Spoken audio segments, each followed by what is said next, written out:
어, 온 국민을 경악에 밀어넣었던 비상계엄 사태가 초래한 조기 대선이 있기까지 지난 6개월을 많은 국민이 힘들게 버텨왔습니다. 우리 그리스도인들에게는 이 기간이 더욱더 고통스러웠는데 나라의 분열상에 많은 그리스도인들이 직간접적으로 관여하고 있었기 때문이죠.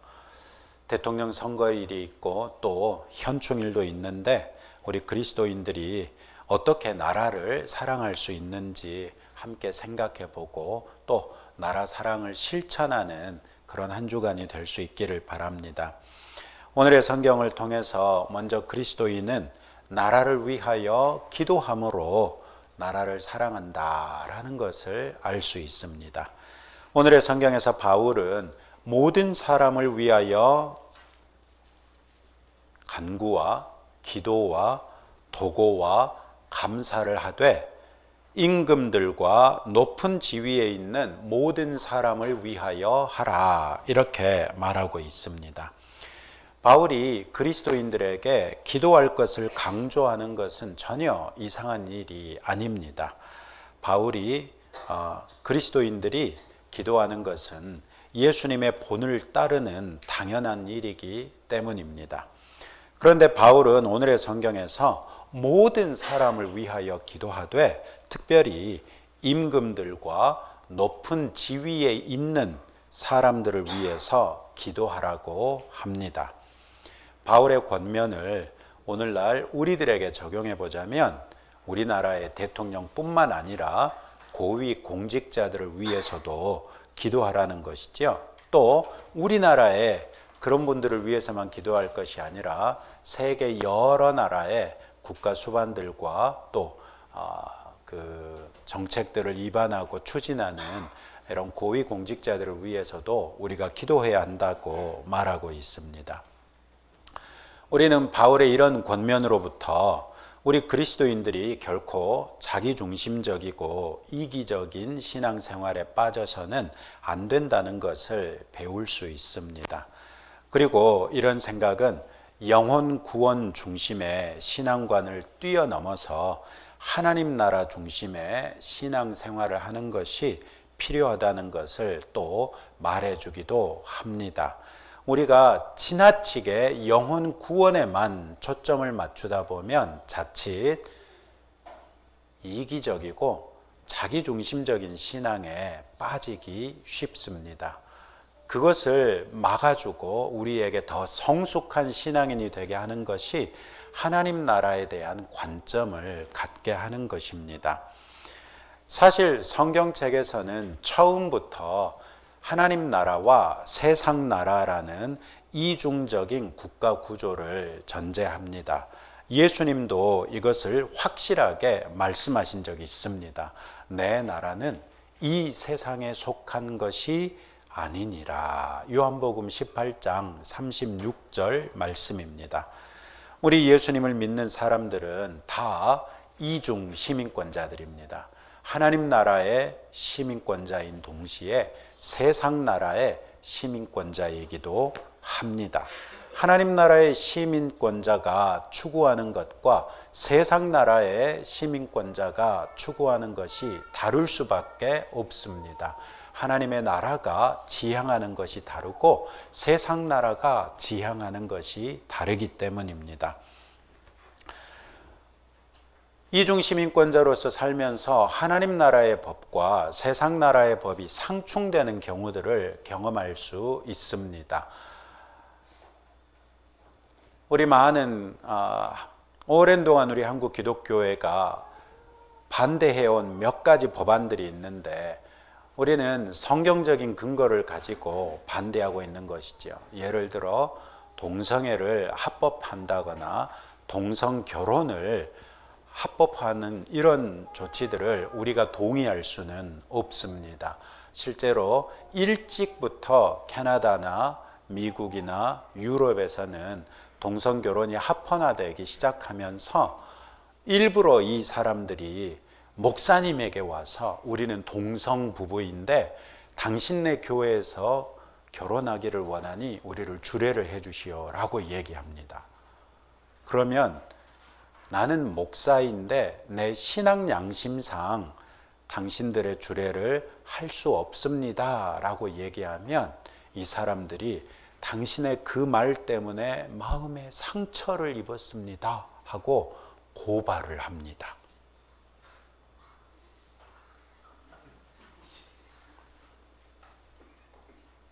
아니, 이 사람들이 평상시에 이 교회 성도였다면 말도 안 합니다. 전혀 상관없는 사람들인데 목사님에게 오셔가지고 주례를 해달라고 하는 겁니다. 그래서 목사님들이 감옥에 가는 경우가 적지 않습니다. 우리나라도 그럴 수 있습니다. 제가 모르는 어떤 사람이 우리 교회에서 결혼을 하겠다고 저보고 주례를 해달라 그러면 제가 하겠습니까? 그러면 저도 감옥에 갈 수 있습니다. 여러분들은 웃을 수 있는데요, 저는 떨립니다. 이렇게 하나님 나라의 법과 세상 나라의 법이 충돌할 수 있는데, 이런 때 우리 그리스도인들은 마땅히 하나님 나라의 법을 우선적으로 따르는 것이 옳습니다. 왜 그렇습니까? 하나님 나라의 통치자는 영원하신 창조주 하나님이시고, 하나님 나라의 법은 한번 창제된 이후로 영원히 변하지 않습니다. 거기에 반해서 세상 나라에, 우리나라만 하더라도 대통령이 5년마다 한 번씩 바뀔 수밖에 없고, 우리나라의 국법도 시시때때로 세태를 반영해서 변화해 왔던 것을 우리는 너무나도 잘 알고 있습니다. 영원한 것이 우선순위를 갖겠습니까? 시시때때로 변화되는 것이 우선순위를 가질 수 있겠습니까? 우리 그리스도인들은 마땅히 영원하신 하나님 나라의 법칙에 우선순위를 두는 것이 옳다는 것입니다. 그래서 때로는 우리가 하나님 나라의 법을 지키기 위해서 국법을 어겨야만 하는 때도 있을 수 있다는 것입니다. 설령 하나님 나라의 법과 세상 나라의 법이 상충된다고 할 때, 그때 우리가 세상 나라를 사랑하지 않아도 되는 것입니까? 그렇지는 않습니다. 우리 그리스도인들이 우리가 속한 세상 나라 역시 사랑하는 마음으로 기도해야 한다는 것이 오늘의 성경에서 사도 바울이 우리에게 요구하고 있는 것입니다. 그리고 그리스도인들이 나라를 사랑하는 방법으로 바울은 기도만을 언급합니다. 그렇다고 그리스도인이 애국하는 방법이 기도밖에 없겠습니까? 당장에 예수님께서 말씀하셨던 것처럼 가이사의 것은 가이사의 것으로, 가이사에게로. 무슨 말이에요? 열심히 돈을 벌었으면 세금을 정직하고 성실하게 납부하라는 것입니다. 또 하나님께서 우리에게 허락해 주신 우리의 일상생활을 신실하게 살아나갈 뿐만 아니라 우리의 직장생활을 통해서도 우리나라의 생산성에 이바지하고 우리나라의 질서를 지키는 데도 앞장서자는 것입니다. 하나님 나라의 법에 저촉되는 것이 아니라면 우리나라의 국법을 지키는 데도 마땅히 앞장서야 한다고 말하고 있습니다. 이 모든 것들을 굳이 언급하지 않은 이유는 언급할 필요도 없기 때문에 그렇습니다. 그리스도인이 하나님의 말씀에 합당하게 살다 보면 세상 나라의 법을 위반할 일이 없고 정직하고 투명하게 살기 때문에 세금을 속일 이유도 없고 게으르고 나태하게 허송세월하면서 사는 것은 더더욱 하나님이 용납하지 않으시기 때문인 것이지요. 그래서 사실 다른 모든 것은 국민으로서 당연히 해야 되는 것이기 때문에 언급할 가치도 없다는 것입니다. 그러면 왜 기도는 언급했겠습니까? 하나님께 나라를 위해서 기도하는 것은 우리 그리스도인들 밖에 할 수 없기 때문에 그렇습니다. 아니 목사님, 절에 갔더니 나라를 위해서 불공을 많이 드리고 기도도 많이 하던데요. 그렇겠지요. 각자 자기가 신봉하고 있는 자기 신들에게 기도를 할 것입니다. 그러나 성경에 의하면 유일하신 참 하나님이 여호와 하나님, 성경의 하나님이라고 하는데, 우리가 그 하나님께 기도하는 것이 상달되고 이루어지겠습니까? 우상들에게 기도하는 것이 이루어지겠습니까? 불을 보듯 뻔합니다. 우리가 아니면 하나님께 우리 나라를 위해서 기도할 수 있는 사람들이 없기 때문에 사도 바울은 콕 찍어서 기도하라고 우리에게 말하는 것입니다.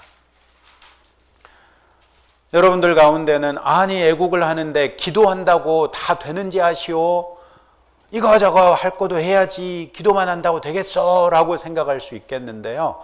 그렇게 말씀하시는 분들은 기도의 응답을 받아본 경험이 없는 분들이시죠. 기도의 응답을 경험해 보신 분들이라면 기도야말로 모든 차이를 만들어내는 유일한 변수라는 것을 알고 있습니다. 그렇기 때문에 기도하자고 할 때 마땅히 힘써 기도하게 되는 것이지요. 다음으로는 우리가 기도해야 될 이유에 대해서 사도 바울이 뭐라고 얘기하냐면 분란 없고 질서 있는 나라가 되도록 기도해라, 이렇게 말하고 있는 것입니다. 오늘의 성경에서 바울은 그리스도인들이 모든 사람들을 위하여 기도해야 한다는 것과 특별히 임금들과 높은 지위에 있는 사람들을 위해서 기도해야 한다고 말합니다. 바울의 이런 말은 어떤 성도들에게는 의아한 면이 있을 것입니다. 아니, 나나 잘 믿고 나나 잘 살면 됐지 모든 사람들을 위해서 기도하고 대통령이나 고위 관리들을 위해서까지 기도해야 한단 말인가? 그 사람들은 이미 잘 먹고 잘 살고 있을 뿐만 아니라 적지 않은 사람들이 죄로 점철된 삶을 살고 있는데 그런 사람들을 위해서도 기도하란 말인가? 이런 생각을 할 수 있습니다. 정말 죄송하지만 혹시 여러분들도 이런 생각을 가지고 계시다면 여러분 역시 자기중심적인 신앙과 한술 더 떠서 전형적으로 죄인들은 죽어도 싸, 이런 판단하고 정죄하는 데 익숙한 신앙생활을 하고 있다는 증거입니다. 우리는 텔레비전을 통해서 부산의 어떤 교회 목사님이 예배 시간 중에 정치적인 발언을, 그것도 매우 극단적인 발언을 하는 것을 본 적이 있었고, 그것을 보면서 우리 다 같이 예배 시간인데 목사님이 저렇게 해도 될까? 이런 생각들을 가졌습니다. 성경은 어디에도 죽어도 된다든지 끝이라든지 이런 말씀을 하지 않습니다. 성경은 오히려 돌이켜 회개하는 것과 사랑하는 것을 말씀하시죠. 그런 면에 있어서 우리는 판단하고 정죄할 아무런 권리도 없기 때문에 죄인들은 죽어도 싸, 이런 생각을 우리가 결코 해서는 안 된다는 것입니다. 하나님께서는 악인이라도 자기 죄 중에 망하는 것을 기뻐하지 아니하시고 돌이켜 회개하여 구원에 이르는 것을 기뻐한다고 성경은 말씀하고 있습니다. 뿐만 아니라 우리도 하나님 나라 중심의 새로운 관점을 가지고 신앙생활을 해야 이런 자기중심적인 신앙을 이길 수 있습니다. 바울은 오늘 2절 말씀 하반절에서 우리가 왜 대통령과 고위공직자들을 위해서 기도해야 하는지 그 이유를 말해주고 있습니다. 다 같이 2절 하반절 같이 읽어봅시다. 이는 찾으셨나요? 다 같이 읽읍시다. 이는 우리가 모든 경건과 단정함으로 고요하고 평안한 생활을 하려 함이라. 우리가 기도하면 대통령을 위해서도 기도하고 고위공직자들을 위해서 기도하면 우리의 삶이 모든 경건과 단정함으로 고요하고 평안해진대요. 근데 이게 조금 번역이 아쉽습니다. 모든 경건과 단정함으로 했는데 이 단정함 이게 좀 다른 게요. 단정 그러면 어떤 걸 생각하십니까? 제가 초등학교 다닐 때 바른 생활인가요? 이런 교과목을 배울 때 단정에 대해서는 어떻게 가르쳤냐면 옷이 지저분한 거 입지 말고 깨끗하고 깔끔한 거 입고 손톱 발톱 짧게 자르고 머리도 좀 감고 뭐 두발 단정 뭐 이럴 때 말하는 단정이었거든요. 그러다 보니까 경건과 단정함으로 이거 참 무슨 말인지 이해가 안 됩니다. 그런데 이거 헬라어 원어를 그 당시에 어떤 의미로 사용했는지를 보면 품격 있는, 품이 있는, 우아한 이런 의미로 사용된 것입니다. 이것이. 그러니까 경건과 품격 있게 이런 말입니다. 일단 우리 성도의 삶은 경건해야 되고 그 경건이 우리의 삶에 드러나게 된다면 당연하게도 품격 있는 삶이 될 수밖에 없겠죠. 아니 예수 믿어서 성경 말씀대로 살았더니 천박한 인생이 되더라. 와 이런 거 있을 수 없잖아요. 그런 일이 있을 수가 없어요. 하나님께서 우리를 존귀하게 높여주시기 때문에라도 우리는 품이 있고 우아한 삶을 살 수밖에 없는 사람들이거든요. 절제하기 때문이고 뭐 여러 가지 이유들이 얼마든지 생각해 볼 수 있어요. 자, 그러면 모든 경건과 단정함은 경건하고 품이 있게 이렇게 바꿔보자고요.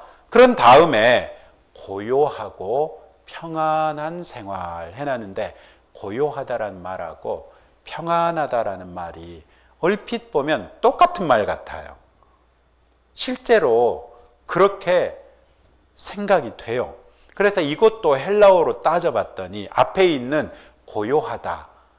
이거는 어떤 걸 말하냐면 혼란스럽지 않고 번잡하지 않고 조용하고 그냥 평안하다 이거예요. 그래서 도시에서 북적거리고 사는데 질려가지고 나 이제 좀 고요하고 평안하게 살고 싶다 해서 시골로 내려가잖아요.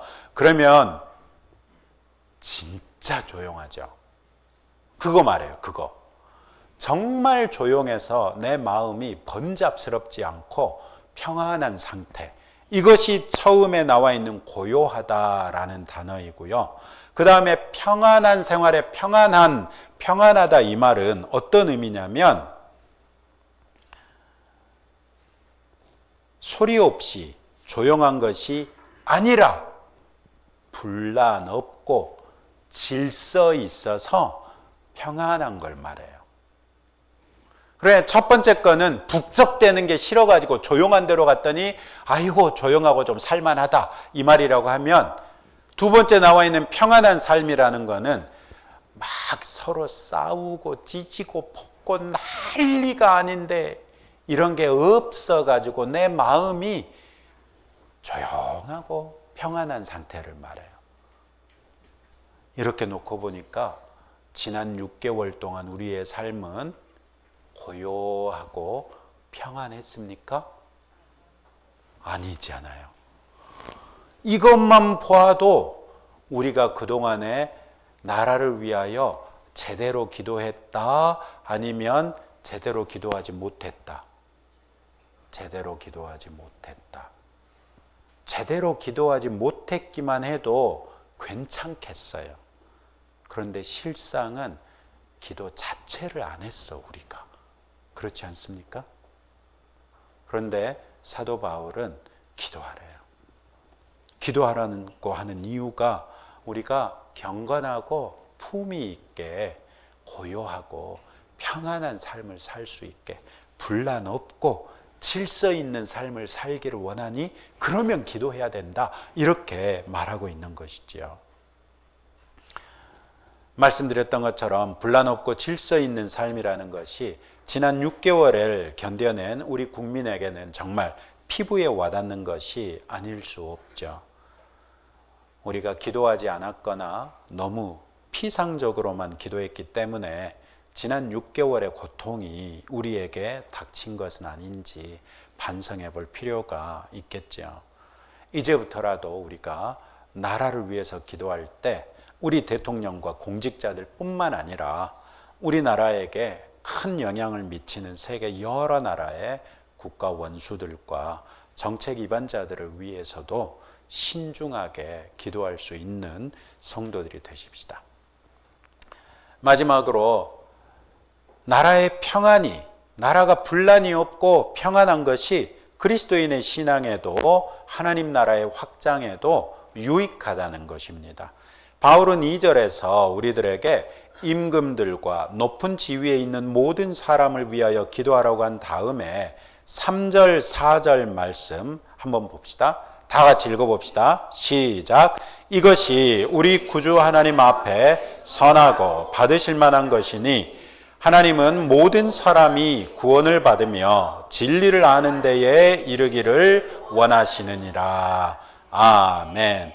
아니 목사님, 영혼 구원 중심의 신앙생활 하지 말라 그랬는데 3절 4절 보니까 이거 완전히 영혼 구원에 초점 맞춰진 거 아닙니까? 라고 얘기할 수 있어요. 그렇잖아요. 그런데 1절부터 4절까지의 흐름을 보면 2절에 있는 대로 우리가 모든 사람을 위하여 기도하되 특별히 임금들과 높은 지위에 있는 사람들을 위해서 기도를 해라. 그러게 되면 너희의 삶이 경건하고 품이 있는 가운데 고요하고 평안한 삶이 될 거야.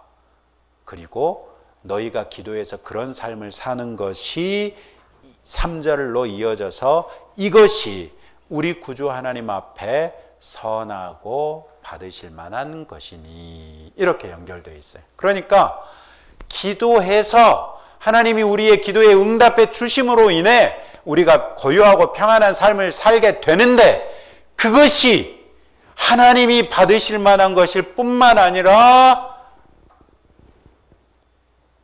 모든 사람이 구원을 받으며 진리를 아는 데에도 도움이 된다는 거예요. 즉 영혼 구원 중심의 신앙생활이 아니라 하나님 나라 중심의 신앙생활을 하면 자연스럽게 영혼 구원이 따라온다는 거예요.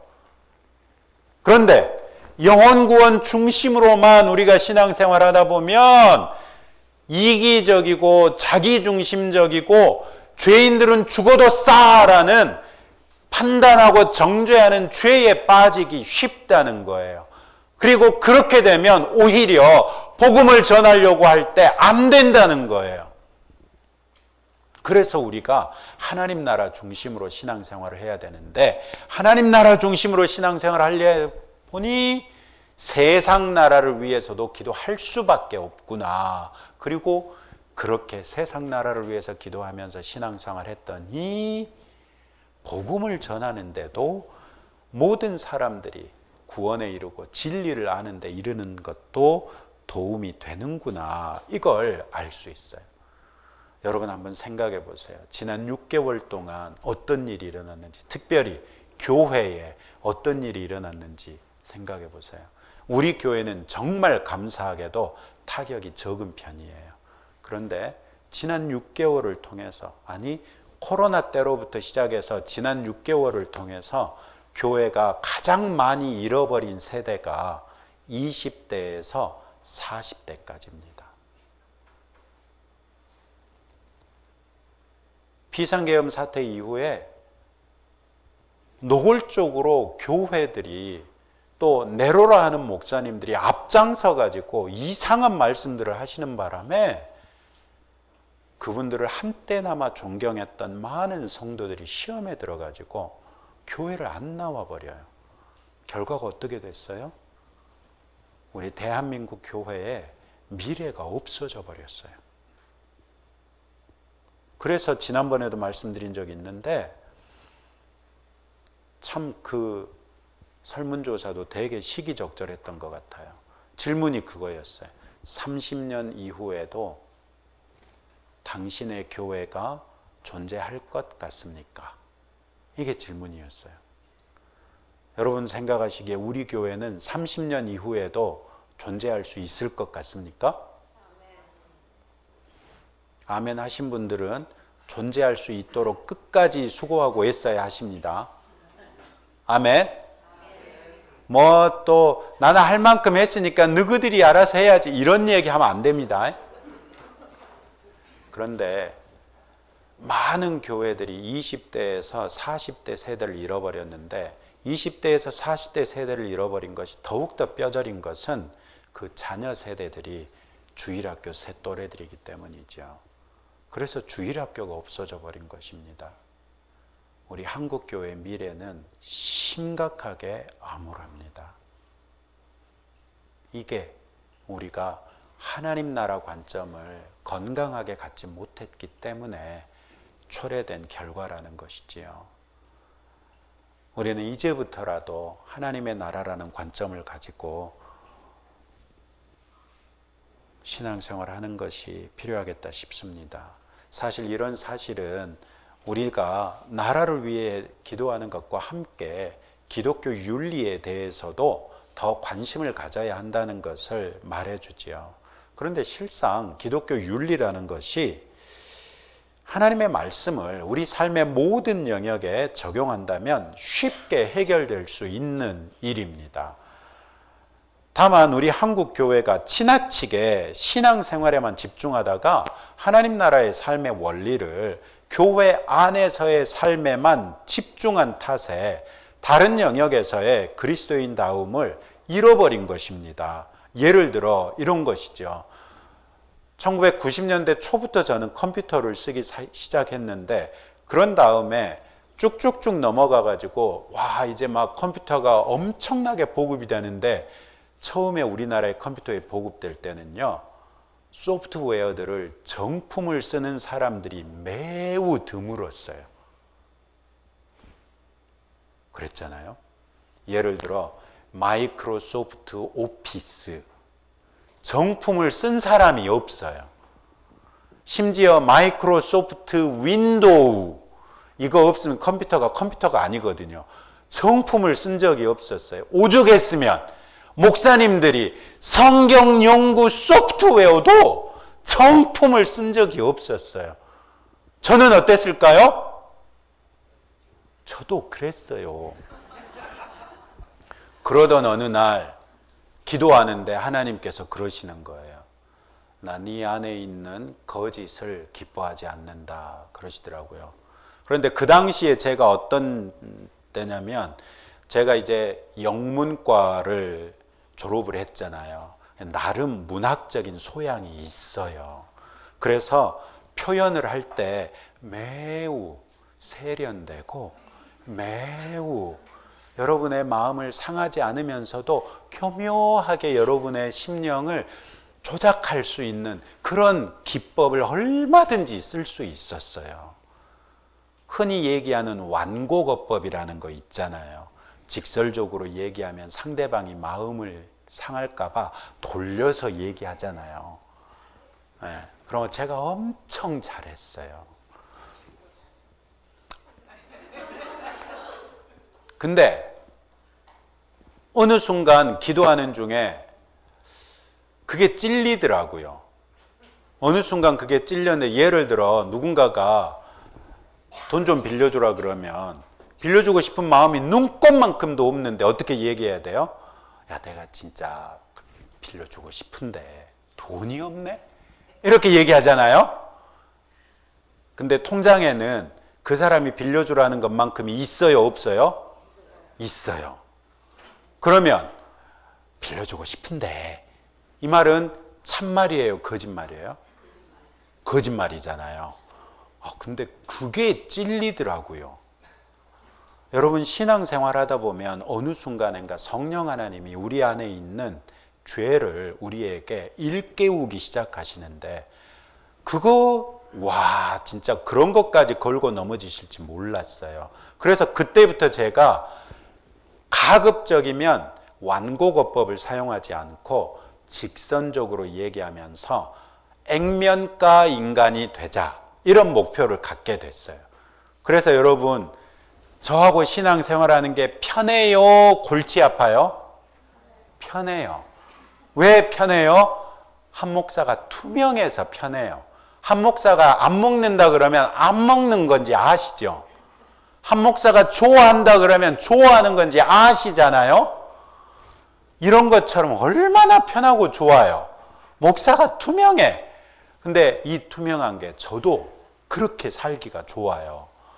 이렇게 노력하고 있던 때인데, 그런데 하나님께서 난 이 안에 있는 거짓을 기뻐하지 않는다 그러시는 거예요. 그래서 제가 그래요. 아니, 하나님이 뭔 소리입니까? 제가 거짓말을 하지 않기 위해서 화이트 라이도 하지 않고 정말 투명하게 살려고 얼마나 노력하는데 저보고 거짓이 있다고 그러십니까? 뭐가 찔렸겠어요? 그 당시에 제가 성경 연구 소프트웨어를 2만 원짜리 해적판을 쓰고 있는 게 있었어요.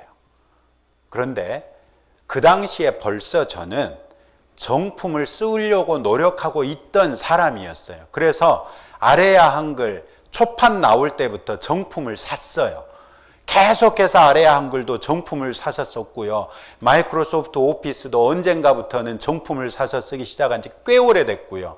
그럴 때인데 그 당시에 제 컴퓨터에서 거의 유일하게 해적판인 게 바이블웍스라는 성경 연구 소프트웨어예요. 근데 그거를 제가 왜 해적판을 샀냐? 우리나라에선 정품을 살 수가 없었어요. 그런데 마침 학교 앞에 아저씨가 와가지고 2만 원의 판이 이게 웬 떡이냐 하고 샀지요. 안 믿으실까봐 하는 말씀이 있지만, 제가 미국 유학 중에 평신도임에도 불구하고 성경 연구 소프트웨어를 정품으로 사가지고 성경 연구할 때, 혼자 성경 읽고 묵상할 때 쓰고 있었던 사람이거든요. 그러니 제가 그걸 정품으로 살 수 있었으면 정품을 샀을 거예요. 천도사 때예요. 신학생 때예요.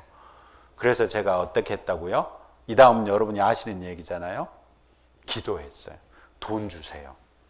그랬더니 우와, 뜻밖의 아르바이트를 하게 하셔가지고 돈을 사고도 남음이 있게, 그 당시에 그거 40만 원이었거든요. 돈을 주시더라고요. 그래가지고 이제 우리 교수님한테, 미국 가시는 교수님한테 부탁을 드렸더니 어쨌다고요? 선물로 주셨다고요. 그래가지고 그 이후로도 계속해서 정품용 소프트웨어를 썼어요. 이게 우리가 하나님의 말씀대로 살려고 하면 내 안에 계신 성령께서 우리 안에 있는 죄를 용납하실 수가 없어서 우리에게 일러주시기 때문에 우리가 자연스럽게 기독교 윤리라는 것을 생각하지 않아도 윤리적인 그리스도인이 될 수밖에 없어요. 그런데 왜 예배 시간에 같이 찬양 드리고 예배 드리고 할렐루야 은혜 받고 난 다음에 끝나고 나면은 불이 나게 교회 버스에 달려가 가지고 네가 안내 내가 안내 하고 싸워야 되냐고요. 윤리가 없는 거잖아요. 무슨 말이에요? 우리에게 그리스도는 교회 안에서만 그리스도라는 것이죠. 이게 하나님 나라를 생각하지 않는 신앙인의 모습인 거예요. 그러니까 우리는 이제부터라도 하나님 나라의 시민이라는 걸 알고 그 하나님의 말씀이 내 삶의 모든 영역에서 적용되고 살자는 거예요. 그것이 어디에까지? 우리의 정치적인 선택에까지, 경제적인 삶에까지, 문화생활에까지 이런 모든 영역에서 우리가 그리스도인다운 삶을 살자는 것이죠. 그럴 때 우리가 정말 나라를 사랑하는 사람이 될 수 있는 거예요. 나의 그리스도인다운 삶이 국민으로서 나의 모든 면에 있어서 두루 칭찬받을 만한 국민이 될 수 있게 해주시기 때문인 것이죠. 거기에다가 기도를 더하자고요. 그래서 우리나라가 정말 특히 이번에 대통령 선거가 중요한데 우리나라가 정말 국격이 현저하게 떨어진 건 부인할 수 없잖아요. 그리고 경제가 얼마나 어려운지는 말할 필요도 없잖아요. 이제부터라도 다시 바닥을 딛고 차고 올라갈 수 있는 그런 때가 돼야 되기 때문에 이번에 대통령 선거가 그렇게 중요하고 이번에 조각되는 것이 그래서 그렇게 중요한 것이죠. 꼭 우리가 기도해서 모든 경건과 품이 있는 가운데 고요하고 평안한 삶을 살 수 있도록 기도하십시다. 그리고 우리의 기도에 하나님께서 응답해 주셔서 우리나라가 경제적으로도 부강해지고 국격도 더 높아져서 국제적인 사회에서 대한민국의 위상이 더욱더 높아지므로 우리가 복음 들고 온 세계를 뻗어나가더라도 더 효과적으로 전도할 수 있는 그런 좋은 기회가 만들어질 수 있도록 그렇게 기도해 주시고 또 그런 나라를 만들기 위해서라도 어쩌자? 투표하자. 기도는 지금까지 얘기했으니까 투표합시다. 투표에 꼭 참여해 주시기 바랍니다. 기도합시다. 하나님 아버지 감사합니다. 오늘 사도 바울의 입술을 통하여 우리 그리스도인들이 비록 하나님 나라와 세상 나라라는 이중 시민권의 갈등 가운데 있을지라도 세상 나라를 위하여 기도하는 것이 마땅하다고 말씀해 주셨습니다. 특별히 우리가 기도할 때에 대통령과 고위 공직자들과 세계 여러 나라의 주요 지도자들을 위해서도 기도해야 한다는 것을 가르쳐 주셨습니다. 이제 우리가 배웠은즉 배운 대로 실천하게 하시되 우리가 나라를 위하여 기도할 때 우리의 생각으로 기도하는 것이 아니라 성령 하나님께서 허락하시는 기도 제목을 따라 기도하게 하심으로 우리의 애국이 하나님 나라에 저촉되는 것이 아니라 우리가 애국하는 방향이 하나님 나라를 아름답게 만들어가는 방향으로 애국할 수 있도록 은혜를 더하여 주옵소서. 특별히 이번에 우리 대한민국의 대통령 선거에 아버지께서 복 주시기를 원합니다. 이번에 세워지는 대통령이 하나님을 두려이 여기고 국민을 두려이 여기며 국민을 중심에서부터 사랑하는 분이 대통령이 되게 하시고 그렇기 때문에 이분이 사익이나 당리당략을 위한 정치가 아니라 국익을 위하여 최선을 다하여 일할 수 있는 분이 대통령이 될 수 있도록 우리나라를 불쌍히 여겨주시기를 원합니다. 예수님 이름으로 기도합니다. 아멘.